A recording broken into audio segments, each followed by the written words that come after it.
Musa Gere was born in 1872, 5 years after Homer, at the Gere homestead in the Waldo Hills. But she was quickly swept around the region with her father, a sheep herder. They settled in eastern Washington, which was still largely populated by native tribes. For the native people of the West, the struggle to integrate with white culture and maintain their own customs, languages, and beliefs became dire as the stream of white settlers into their valley became a torrential flood. The pioneers' move to Indian country put their children right in the middle of a volatile cultural landscape in which they would have to find a place.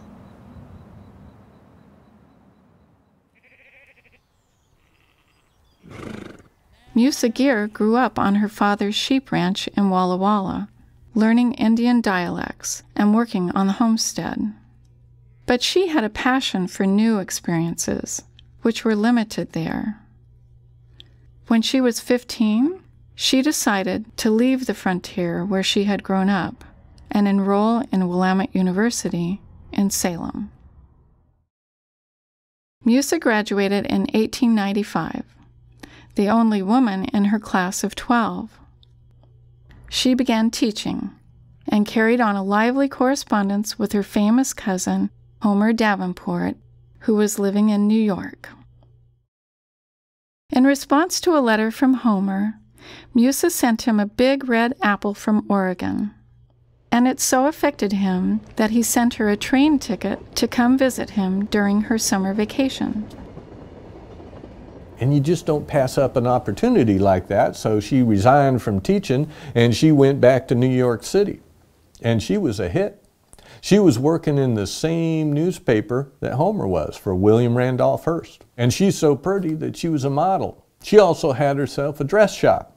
She was a hit. She could have stayed there the rest of her life.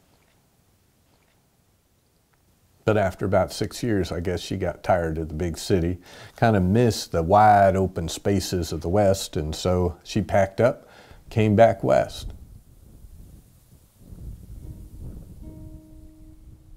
The summer vacation that Musa intended to spend in New York had turned into 6 years, full of the experiences she had sought out when she left her father's ranch. But when she left New York, she returned to Oregon, seeking out something familiar. She found a piece of dry, rocky sheep range on the banks of the Columbia River called the Goodnoe Hills and settled there, in Indian country. Musa remained up there for 50 years of her life.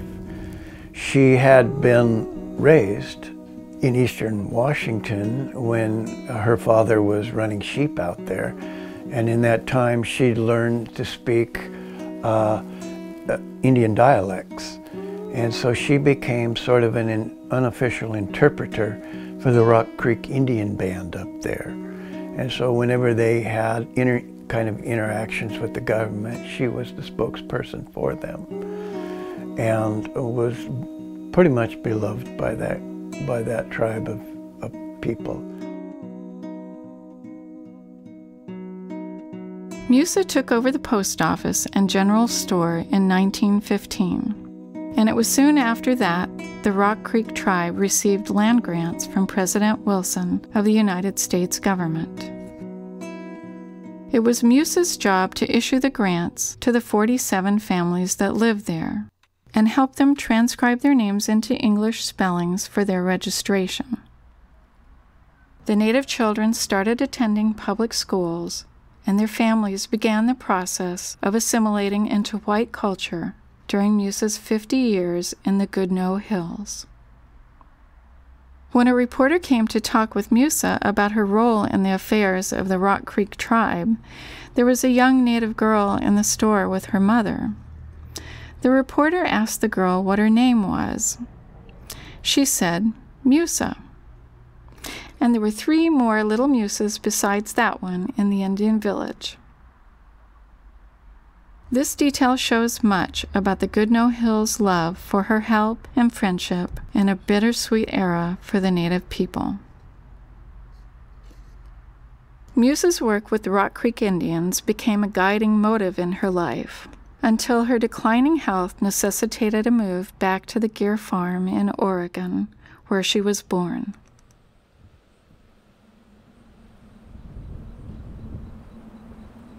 When she left the Goodnoe Hills, the general store sat vacant and abandoned.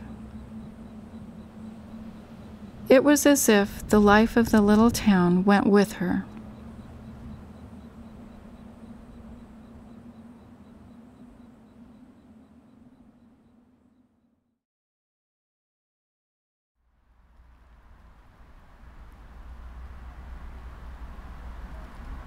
The first word of this book was written March 12th, and I am closing this chapter on August 8th, 1911.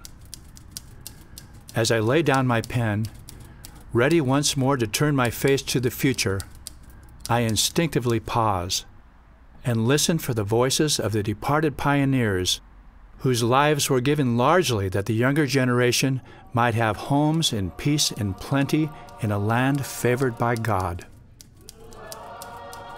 Added and growing responsibilities are leaving their stooped forms and settling upon us who have followed in their footsteps.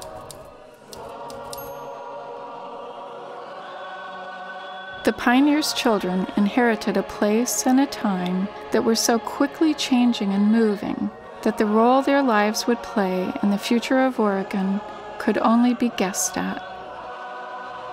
Now, at least for these 3 members of the Gear family, their influence is clear.